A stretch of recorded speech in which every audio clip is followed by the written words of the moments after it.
मोदी जी, आपको news 18 network को ये एक्सक्लूसिव इंटरव्यू देने का बहुत बहुत धन्यवाद। आपने अपने पनिशिंग शेड्यूल से हमारे लिए समय निकाला। इस इंटरव्यू को हम थोड़ा अलग तरीके से करेंगे, कुछ बिग पिक्चर क्वेश्चंस पूछेंगे। शुरुआत में हमारे संग हमारे दो कलीग्स जुड़े हुए हैं, एक महाराष्ट्र के एंकर हैं, दूसरे हमारे कर्नाटका के एडिटर हैं। ये दो स्टेट्स अहम हैं इस चुनाव में, तो हमने सोचा कि थोड़े सवाल वो भी आपसे करेंगे। शुरू करते हैं। पहला सवाल। सबसे पहले तो आपको और आपके सभी दर्शकों को मेरा नमस्कार। और मुझे अच्छा लगा कि आपने अपने साथ कर्नाटका और महाराष्ट्र को भी जोड़ दिया है, तो एक प्रकार से आपने मेरी मदद की है, वरना तीनों को अलग अलग इंटरव्यू देता तो शायद मुझे और ज़्यादा टाइम देना पड़ता। बहुत धन्यवाद, स्वागत है आपका नेटवर्क 18 थैंक यू। पहला सवाल मोदी जी, हम लोग पूरे देश का भ्रमण कर रहे हैं, इधर उधर जा रहे हैं। हम लोग साउथ में थे, बिहार गए और भी महाराष्ट्र में भी थे। तो हर जगह ये देखा गया है कि चाहे विपक्ष से बात करें, चाहे आपके उम्मीदवारों से बात करें, लोग कहते हैं कि जब मोदी जी यहाँ आएंगे तो सब कुछ बदल जाएगा। अभी कुछ नहीं कह सकते, मोदी जी आएंगे तो हो सकता है स्वीप हो जाए, हो सकता है सीट निकल जाए। तो क्या 2024 के इस चुनाव को हम नरेंद्र मोदी पर एक रेफरेंडम की तरह देख सकते हैं, जनमत संग्रह की तरह देख सकते हैं? अब ये तो सारा खेल मीडिया के लोगों का होता है, किस समय किस प्रकार से एनालिसिस करना। लेकिन मैं इतना कहूँगा कि मैं कोई चुनाव के समय काम करने वाली सरकार नहीं चलाता हूँ। आप मेरा 10 साल का रिकॉर्ड देखेंगे तो एवरेज फ्राइडे, सैटरडे, संडे मैं हिंदुस्तान के किसी न किसी कोने में गया हूँ, जनता के बीच में रहा हूँ, और इसलिए मेरा जाना निरंतर चलता रहता है। और चुनाव में मैं मानता हूँ कि लोकतंत्र का उत्सव ऐसा है कि सभी राजनीतिक दलों का कर्तव्य है कि ज़्यादा से ज़्यादा लोगों के बीच जाएं, जाकर के एक प्रकार से प्रशिक्षण का काम होना चाहिए, संवाद होना चाहिए, विचार विमर्श होना चाहिए। तो मैं एक राजनीतिक क्षेत्र के कार्यकर्ता के नाते चुनाव या न हो, मैं इसे अपना कर्तव्य मानता हूं और इसलिए मैं जाता हूं। जहां तक ये 2 फेज का सवाल है, मैंने ऐसा जन समर्थन बहुत कम चुनावों में देखा है जो मैं इस बार देख रहा हूं। एक प्रकार से चुनाव जनता जनार्दन लड़ रही है, सुशासन के लिए लड़ रही है, अपने सपनों को साकार करने के लिए लड़ रही है। ऐसा मुझे लगता है, शायद मैं तो शायद एक निमित्त हूं। इस बार मेरा जरा ज़्यादा उत्साह है लोगों के बीच जाने का, और पहले के तुलना में शायद मैं ज़्यादा बार जाना भी चाहता हूं, इसलिए कि जो जनता जनार्दन इतने उमंग और उत्साह के साथ इतनी बड़ी जिम्मेदारी उठा ली हो, तो वो जनता जनार्दन को जाकर के उनको प्रणाम करना, नमन करना, उनका आशीर्वाद लेना, ये मुझे अपना कर्तव्य लगता है। और मैं देखता था जो फर्स्ट राउंड हुआ, तो मैंने किसी दोस्तों को कहा था कि पहले राउंड में ये हमारे खिलाफ जो लोग मोर्चा लगा करके बैठने की कोशिश कर रहे हैं, पहले राउंड में वो पस्त हो गए जी। और कल मैंने देखा दूसरे राउंड में ये ध्वस्त हो चुके हैं। यानी पहले लोगों ने पस्त कर दिया, अब ध्वस्त कर दिया। मोदी जी, जब कैंपेन की आपने शुरुआत की थी तो बड़े हाई नोट पे ये कैंपेन की शुरुआत हुई थी। आपने कहा, आपने अपने सरकार के पूरे काम का परिचय दिया, आपने डेवलपमेंट एजेंडा को लेकर आगे बढ़े, इकोनॉमी पर आपने जो है बहुत प्रकाश डाला और इसके ऊपर बहुत काम हुआ भी है। अभी इधर उधर 1-2 चरण के बाद आते आते आपने जो है राजस्थान में एक रैली में एक कांग्रेस के मैनिफेस्टो पर एक डायरेक्ट अटैक किया। आपने ये तक कहा कि इनका एक स्कीम है जिससे कि ये वेल्थ डिस्ट्रीब्यूट करना चाहते हैं, ये पता लगाना चाहते हैं किसके पास कितनी जमा पूंजी है, किसके पास कितना पैसा है, किसके पास कितना सोना है, सिल्वर है, चांदी है, और उसको वो मुसलमानों में और घुसपैठियों में बांट देना चाहते हैं। क्या ये थ्रेट इतना रियल है? क्या आपको ऐसा दिखता है? मुझे लगता है कि शायद आपकी टीम ने मेरा पूरा कैंपेन को ट्रैक नहीं किया है, या शायद विकास की बहुत सी बातें ऐसी होती जिसको शायद टीआरपी के हिसाब से बैठता नहीं होगा। लेकिन आपने देखा होगा कि मेरा पूरा इलेक्शन कैंपेन दो चीजों पर केंद्रित है। एक, हमने समाज कल्याण को लिए, लोक कल्याण के लिए क्या काम किए, और सबसे बड़ा फर्क है और सरकारों में ये सरकार में, वो ये है कि लास्ट माइल डिलीवरी ये हमारी विशेषता है। नीतियाँ तो कोई सरकारें बनाती है, कोई सरकार बुरा करने के लिए तो आती नहीं है, अच्छा करना चाहती है। लेकिन कुछ लोगों को अच्छा करना आता है, कुछ लोग अच्छा होने का इंतजार करते हैं। मैं ऐसा हूँ कि मेहनत करके जो अच्छा हो करूँ, मेरा हमेशा ऐसा रहा है। अब देखिए, मैं चुनाव में लगातार बोल रहा हूँ कि हमने गरीबों के लिए 4 करोड़ घर बनाए। मैं इतना लोगों को कहता हूँ कि आप इस चुनाव प्रचार में जाएं तो मेरी मदद करें कि जिसके घर बनाना भी छूट गया हो, हर गांव में एक तो निकलेंगे, उनकी सूची में ये भेजो, ताकि जैसे ही मेरा तीसरा टर्म शुरू होगा मैं इस काम को आगे बढ़ाना चाहता हूँ। 3 करोड़ घर और मैं बनाना चाहता हूँ। अब आयुष्मान भारत योजना दुनिया की सबसे बड़ी health insurance and health assurance की स्कीम है ये जी। 55 करोड़ लोगों को इलाज का भरोसा कि भाई अब आपको मोदी है, मोदी की सरकार है, 5 लाख रुपए तक का खर्च होगा, संभाल लेंगे। इस बार हमने मैनिफेस्टो में कहा है कि किसी भी वर्ग का, किसी भी समाज का, किसी भी बैकग्राउंड का व्यक्ति क्यों न हो, जिस भी परिवार में 70 से ऊपर की आयु के जो भी व्यक्ति होंगे, पुरुष स्त्री सब, उन सबको हम ये 5 लाख रुपए तक मुफ्त इलाज की सुविधा देंगे। इस बार हमने मैनिफेस्टो में ये भी कहा है कि जो आशा वर्कर हैं, आंगनवाड़ी वर्कर हैं, उनको हम इसका बेनिफिट देंगे। ट्रांसजेंडर जितने भी हैं, किसी भी आयु के क्यों न हो, हम उनको ये बेनिफिट देंगे। तो ये बात हम लोगों को बताते हैं। अब आप देखिए जी, हमारे देश में बैंकों का राष्ट्रीयकरण हुआ, ये जो मिलकर जब्त करने के खेल चल रहे हैं ना जी, पहले कर चुके हैं जी। सारी बैंकें प्राइवेट थी, लूट लिया रातों रात, गरीबों के नाम पे लूटा गया। लेकिन हमारे देश की बैंकें खस्ता हाल हो गई। आधे से अधिक आबादी ऐसी थी कि गरीबों के नाम बैंक तो लिया, लेकिन बैंक खाता नहीं था। ये मोदी ने आकर के 52 करोड़ बैंक के खाते खोले, और उसका सबसे बड़ा मैंने फायदा उठाया। खाते खोल करके आंकड़ा नहीं किया मैंने, जनधन, आधार और मोबाइल, इस ट्रिनिटी को लेकर के direct benefit transfer 36 lakh crore रुपए, आंकड़ा बहुत बड़ा होता है जी। 36 लाख करोड़ रुपए डायरेक्ट बेनिफिट ट्रांसफर लोगों के खाते में गए। अगर मैंने बैंक खाते न खोले होते तो इनका बड़ा फाइनेंशियल इंक्लूजन इस दुनिया में, पूरी दुनिया में एक साल में जितने अकाउंट खुलते होंगे ना, उससे ज्यादा काम हमारे देश में हुआ है। जल जीवन मिशन हमारे देश में जी 3-4% घरों में भी घर में नल से जल आता था, वो भी ज्यादातर अर्बन लोकेलिटी में। आज 14 करोड़ ग्रामीण परिवारों को नल से जल पहुंचा है। अब ये सारे काम है, 25 करोड़ लोग गरीबी से बाहर ऐसे ही नहीं आए जी। हमने उनको इतना सशक्त बनाया, और मेरी स्ट्रैटेजी यही है कि हम गरीब को इतनी ताकत दें कि गरीब खुद गरीबी को परास्त करे।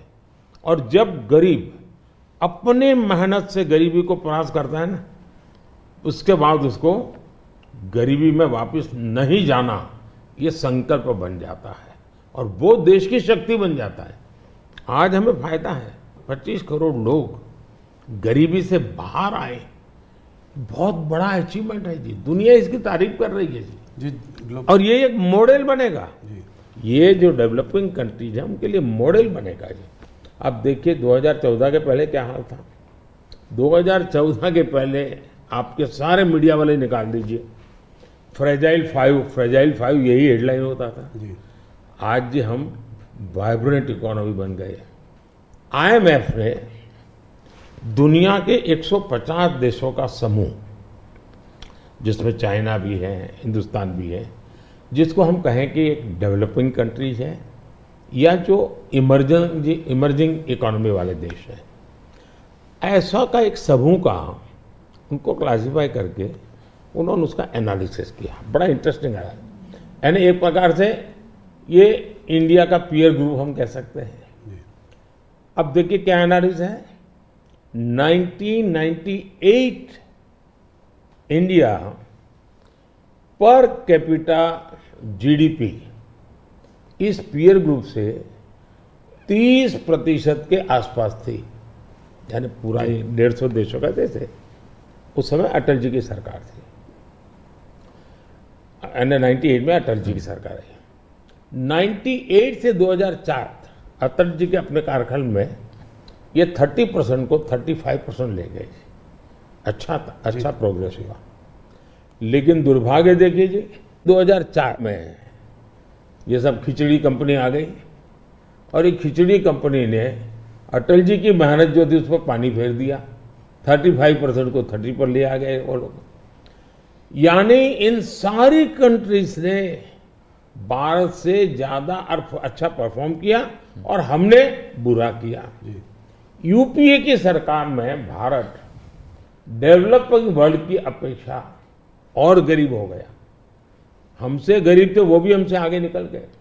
लेकिन 2014 में हम आए, सरकार बनने के बाद 2019 तक में आपको खुशी होगी, हम 30 पर से 37 पे पहुंचा दिया। और 24 तक मैं जब पहुंचा हूं, ये मामला 42% पहुंच गया है। यानी 30 छोड़ा था, हम 42 ले, और ये हाईएस्ट है जी। यानी हमारी इनकम दुनिया के और देशों की अपेक्षा बहुत तेजी से बढ़ी है।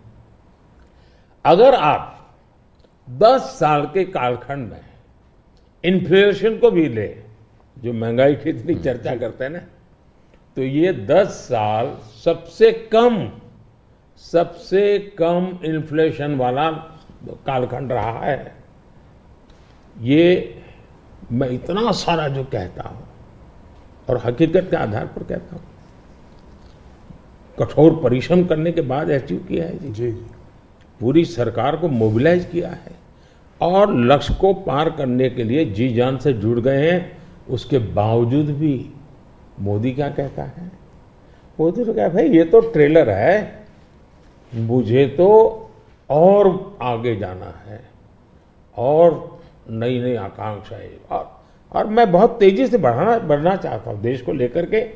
और कांग्रेस का जहां तक मैनिफेस्टो है, कोई मुझे बताए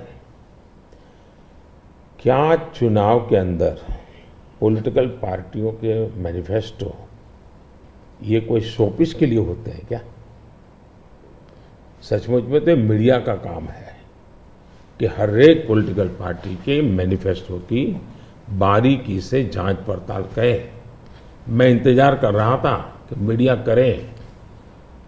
पहले दिन मैंने एक कमेंट तो कर दिया था जी, मैं कोई आज कर नहीं रहा जी, कि भाई मुझे मैनिफेस्टो देख करके लगता है कि इस पर पूरी तरह मुस्लिम लीग की छाप है। तो मुझे लगा कि मीडिया चौंक जाएगा, जो एनालिसिस करने वाले चौंक जाएंगे, लेकिन पता नहीं अब उनकी व्यस्तता कुछ और है।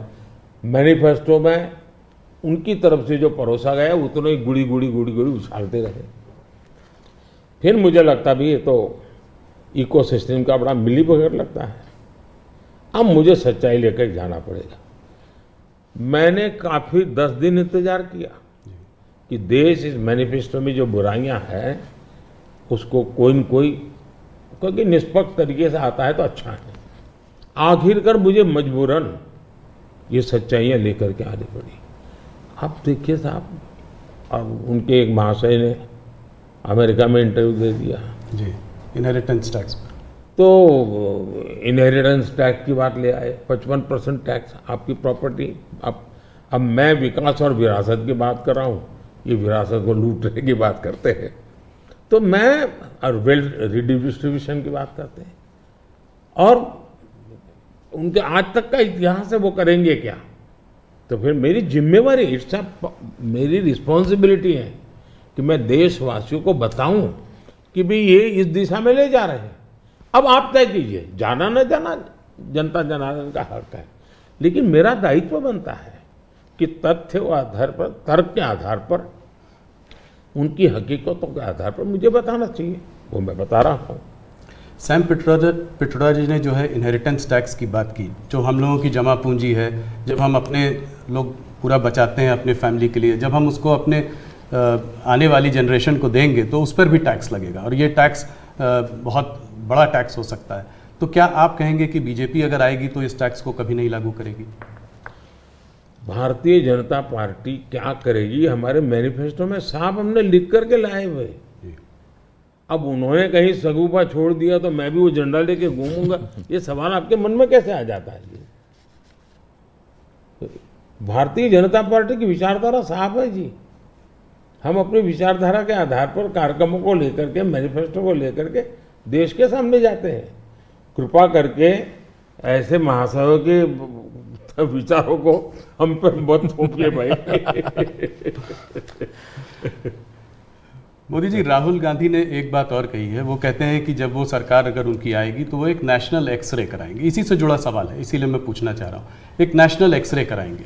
बात सिर्फ कास्ट सेंसस की नहीं है जो कि वो करते आए हैं, उस पर भी मैं आपका मत जानना चाहूँगा, मगर बात वो कहते हैं इससे आगे है, बात कास्ट की नहीं, बात जस्टिस की है। और वो कहते हैं कि हम जो है एक सोशियो इकोनॉमिक सर्वे लाएंगे, एक इंस्टीट्यूशनल सर्वे लाएंगे, और उसमें देखेंगे कि किसके पास किस जाति और किस उस वर्ग के पास क्या है, कितना धन है, कितनी इंस्टीट्यूशंस में भागीदारी है, और उसके बेसिस पर हम इस पूरे सिस्टम को रीडिस्ट्रीब्यूट करेंगे।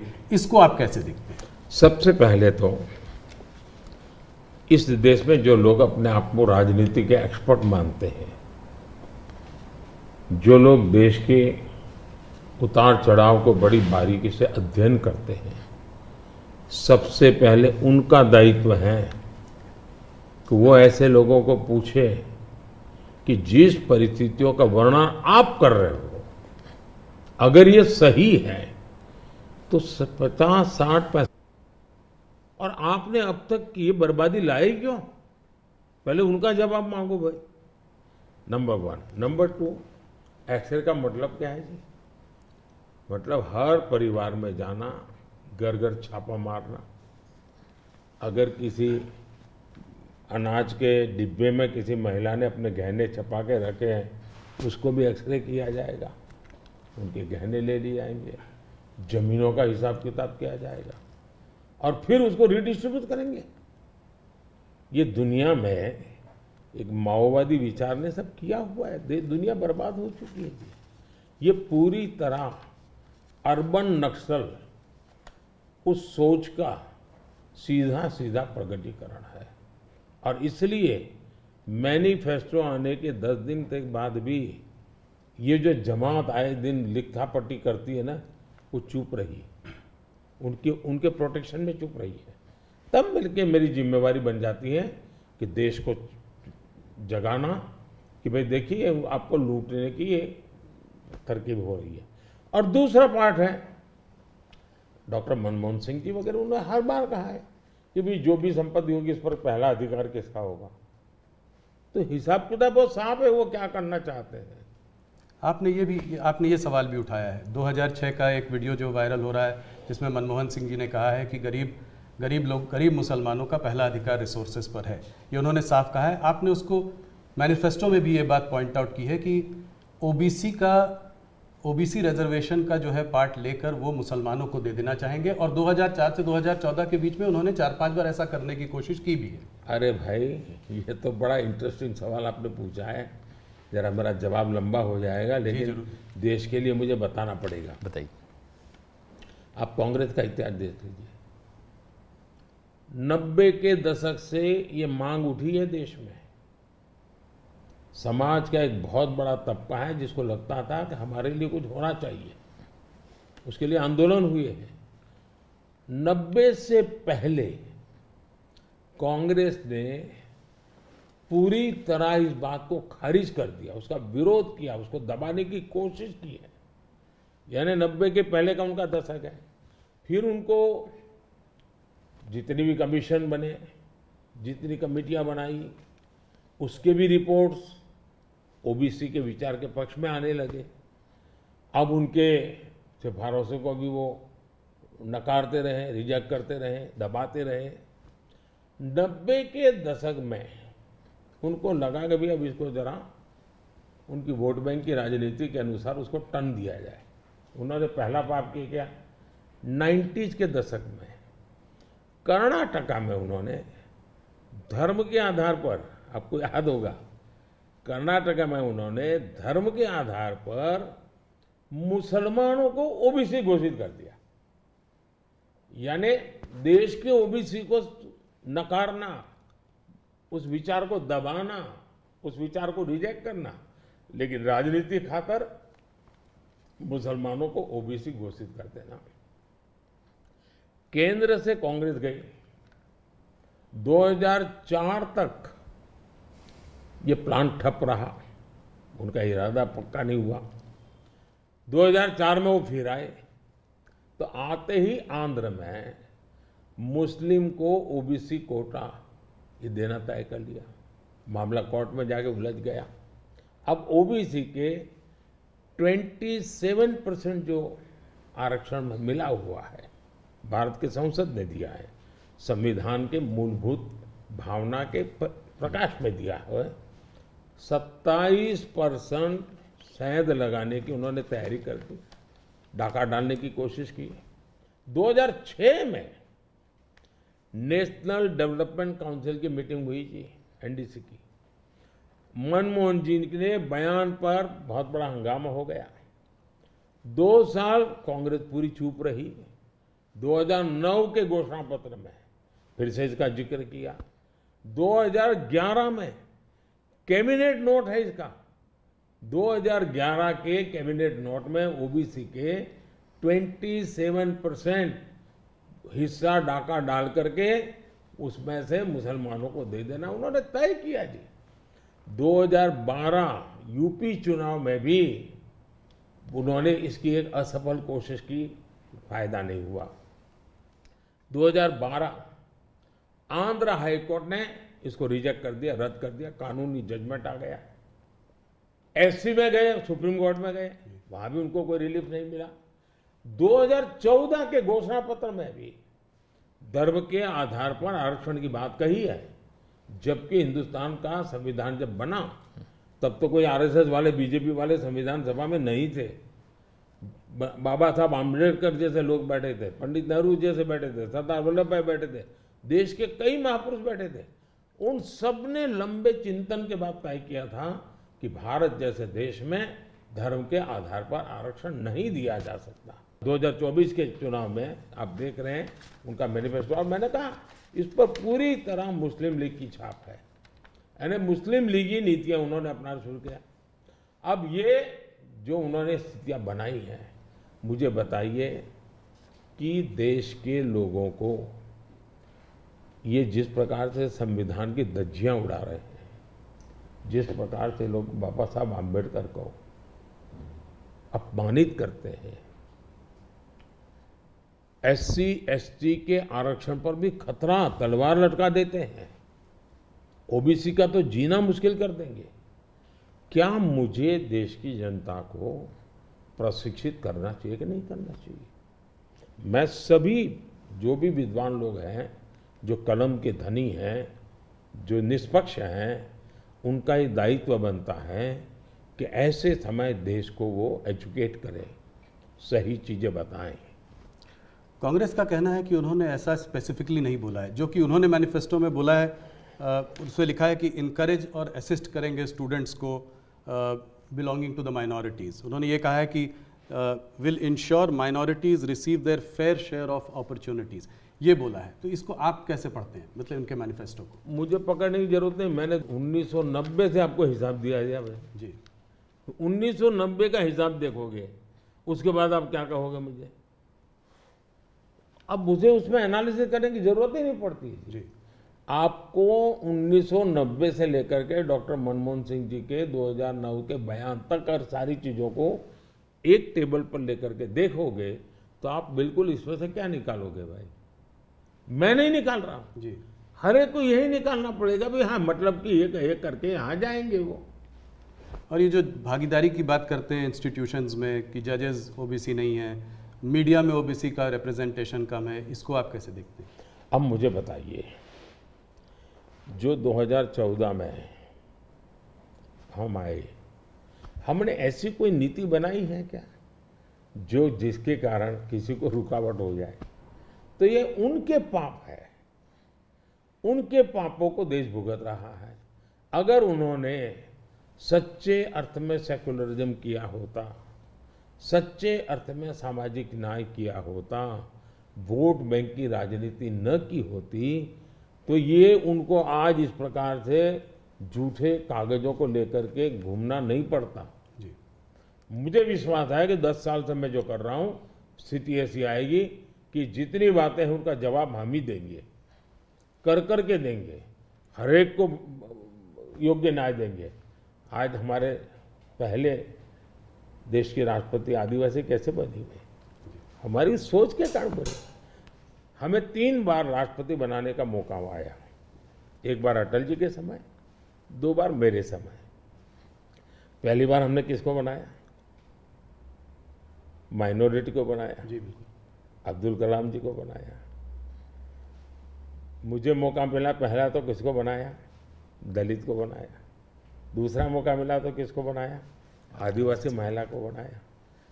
तो ये हमारे आचरण से पता चलता है कि हमारी सोच क्या है। जी। मोदी जी, आपने एक बात और कही है और इसको मैं एक लंबे सवाल से भी जोड़ना चाहता हूँ। आपने कहा है कि अगर इनका गठबंधन जो है सरकार बनाएगा तो ये पीएम बाय रोटेशन होगा। ये डिसाइड नहीं कर पा रहे हैं कि किसको पीएम बनाएंगे, तो एक साल के लिए सब लोग पीएम बनेंगे। सवाल मेरा थोड़ा बड़ा है। सवाल ये है कि क्या आपको लगता है कि जिस स्टेज में इंडिया का जो डेवलपमेंट स्टेज है उसमें कोएलिशन गवर्नमेंट काम करेगी या एक स्टेबल गवर्नमेंट ज़्यादा इफेक्टिव होगी? 2 अलग अलग सवाल है। जी। देखिए, आप कांग्रेस का कैरेक्टर देखिए। उनके यहाँ राजस्थान में पार्टी के अंदर आंतरिक संघर्ष था, तो उन्होंने फॉर्मूला बनाई 2.5 साल मुख्यमंत्री की। 2.5 साल एक मुख्यमंत्री रहेंगे, 2.5 साल दूसरे ये राजस्थान में फॉर्मूला बनाई थी, नॉन फॉर्मूला है। छत्तीसगढ़ में ऐसा उनकी पार्टी के भीतर झगड़ा हुआ तो वहाँ भी उन्होंने फॉर्मूला बनाई कि 2.5 साल एक, 2.5 साल दूसरा, और उन्होंने मामला संभाल करके गाड़ी चलाई। और ये भी सच्चाई है कि 2.5 साल के बाद वो मुकर गए। जी। यानी खुद की पार्टी के साथ धोखा किया, खुद की पार्टी के अंदर उन्हें धोखा करने की उनकी प्रवृत्ति, वो तो एक। इसका मतलब ऐसी फॉर्मूला कांग्रेस के दिमाग में होना ये प्रूवन है उसमें। और मैंने अभी कहीं मीडिया में पढ़ा, उनकी कोई छोटी सी मीटिंग हुई थी, मीडिया में पढ़ा मैंने, और उसमें ये कहा कि भाई अब आज के स्थिति जब मोदी बार बार पूछ रहा है कि भाई इतना बड़ा देश किसको सुपुर्द करे, आपका नाम तो होना चाहिए ना, इतना बड़ा आप किसी का भी नाम दीजिए जी। कोई तो नाम देना पड़ेगा ना। अरे क्रिकेट की टीम होती है वो भी कैप्टन बताती है, कबड्डी की टीम होती है वो भी कैप्टन बताती है। भाई आप बता नहीं रहे हो कि इतना बड़ा देश दे किसको। और तब जाकर फिर उन्होंने कोई ऐसे फॉर्मूला बनाई है कि भाई 1 ईयर 1 पीएम फॉर्मूला। अब एक पीएम 1 साल रहेगा तो आएगा, पूरी नई सरकार बनाएगा, कैबिनेट बनाएगा, तो फिर शपथ समारोह चलते रहेंगे 5 साल, और क्या होगा जी।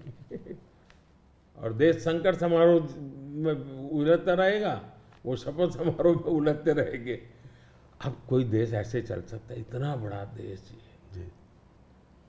देश ने 30 साल तक अस्थिरता देखी है, मिलीजुली सरकारों का दौर देखा है। आज दुनिया में भारत के प्रति विश्वास बढ़ा है। उसका कारण भारत के 140 करोड़ लोगों ने एक स्थिर, मजबूत, स्पष्ट बहुमत वाली सरकार बनाई। तो कोई भी भरोसा करेगा भाई हाँ जी इस सरकार के पास मैंडेट है, मिलीजुली सरकार पर कोई भरोसा ही नहीं करता है। और इतना बड़ा देश ऐसे थोड़ा चल सकता है। लेकिन आज देश की राजनीति ऐसी है कि कोई एक पार्टी कितने ही बहुमत से क्यों न जीते, उसने रीजनल एस्पिरेशंस को ऑनर करना ही होगा। और इसलिए हमें पूर्ण बहुमत मिला, फिर भी हम सरकार एनडीए की बनाते हैं, एनडीए के साथियों को लेकर के बनाते, क्योंकि एक पार्टी को पूर्ण बहुमत मिलने के बाद भी देश के राजनीतिक उज्जवल भविष्य के लिए, देश के लोगों के एस्पिरेशंस के लिए, रीजनल एस्पिरेशंस को उतना ही रिस्पेक्ट देना चाहिए, उतना ही हिस्सा देना चाहिए। और ये कैरेक्टर एनडीए ने डेवलप किया है, भारतीय जनता पार्टी ने करके दिखाया है। आपने रीजनल एस्पिरेशंस की बात की तो उसकी बात हम लोग करेंगे। एक सवाल और जिससे पहले कि उस पर आते हैं, ऑपोजिशन की सारी पार्टीज, राहुल गांधी, कांग्रेस, सब ये कहते हैं कि मोदी जी ये जो है मैच फिक्सिंग कर रहे हैं इस चुनाव पर। उन्होंने कहा है कि ईडी, सीबीआई और ईवीएम के बिना